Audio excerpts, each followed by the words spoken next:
আসসালামু আলাইকুম। Hello viewers, বরাবরের মতো হাজির হয়েছি আরও একটি ভিডিও নিয়ে।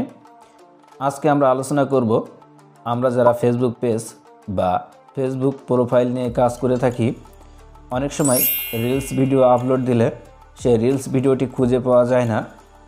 যদিও বা খুঁজে পাওয়া যায়, সেটি 12 ঘন্টা বা 24 ঘন্টার একদিন পরে সেই ভিডিওটি অনায়াসে খুঁজে পাওয়া যায় এবং সেই রিলস ভিডিওতে কেউ লাইক করলে বা কমেন্ট করলে অবশ্যই আপনি দেখতে পান, কিন্তু রিলস ভিডিওটি আপনার নিকটে শো করে না। কী জন্য এই সমস্যাটি হয়েছে, আপনি কিভাবে এটি অন করেছেন, A to Z আপনাদেরকে দেখিয়ে দেব। তাই ভিডিওটি একটু স্কিপ করবেন না। আর আপনি যদি আমাদের এই চ্যানেলে নতুন দর্শক হয়ে থাকেন, তাহলে অবশ্যই চ্যানেলটি সাবস্ক্রাইব করে পাশে থাকা বেল আইকনটি বাজিয়ে রাখবেন পরবর্তী টেক রিলেটেড ভিডিও পাওয়ার জন্য। সো আর কোনো কথা নয়, আপনি এই অপশানটি বন্ধ করার জন্য দেন আপনার ফেসবুক এই লোগোর উপরে জাস্ট ক্লিক করে দেবেন।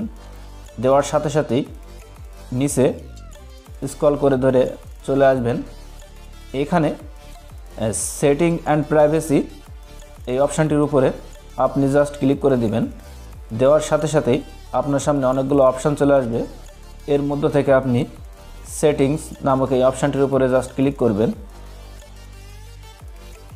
ক্লিক করে দেওয়ার সাথে সাথেই আপনার সামনে এমন একটি পেজ চলে আসবে। এর মধ্য থেকে আপনি মিডিয়া নামক এই অপশানটির উপরে জাস্ট ক্লিক করবেন। ক্লিক করা হয়ে গেলে আপনি স্ক্রল করে ধরে নিচে চলে আসবেন। আসার পরে নিচে একটি অপশান দেখতে পাচ্ছেন, অটোমেটিক A/B টেস্টিং। জাস্ট আপনি এর উপরে ক্লিক করে দিবেন।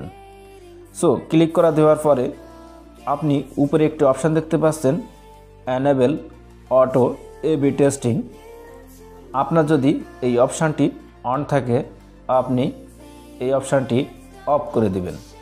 সো দেওয়ার পরেই অনেক সময় দেখা যায় আপনার ভিডিওটি রিলস ভিডিও শো করে না, এবং এর সমস্যার সমাধান করতে পারেন আরও একটিভাবে। কী জন্য আপনি কিভাবে এটি চালু করেছেন সেই অপশানটি আপনাদেরকে দেখিয়ে দেব। সো আপনি ব্যাগে চলে আসবেন। ব্যাগে আসার পরে আপনি যখন কোনো রিলস ভিডিও আপলোড দেন আমি আপনাদেরকে একটি রিলস ভিডিও আপলোড দিয়ে দেখাচ্ছি কিভাবে আপনি এটি চালু করে ফেলেছেন।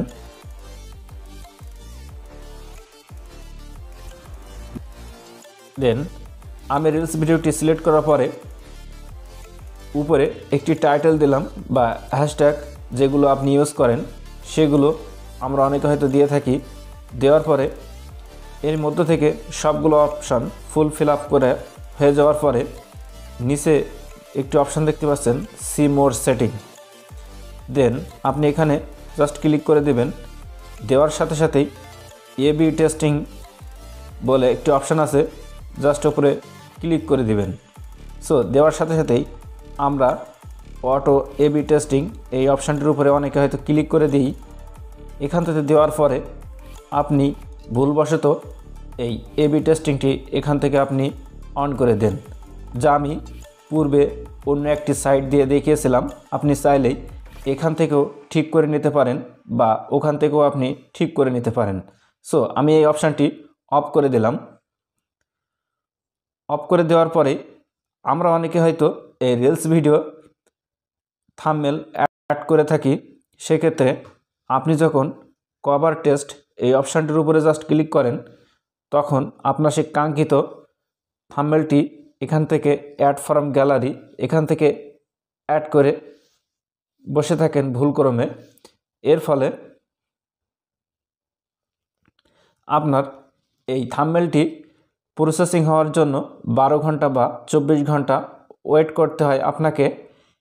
যখন এই থাম্বনেলটি আপনার ফেসবুক কর্তৃপক্ষ যখন সিলেক্ট করে দেয় রিচ বাড়ানোর ক্ষেত্রে, যেই দুটো থাম্বনেলের মধ্য থেকে কোন থাম্বনেলটি সবচেয়ে আকর্ষণীয়, সেই থাম্বনেলটি ওনারা সিলেক্ট করে আপনার সামনে পরবর্তী 12 ঘন্টা বা 24 ঘন্টার পরে আপনার রিলস ভিডিওটি আপনার নিকটে শো করে।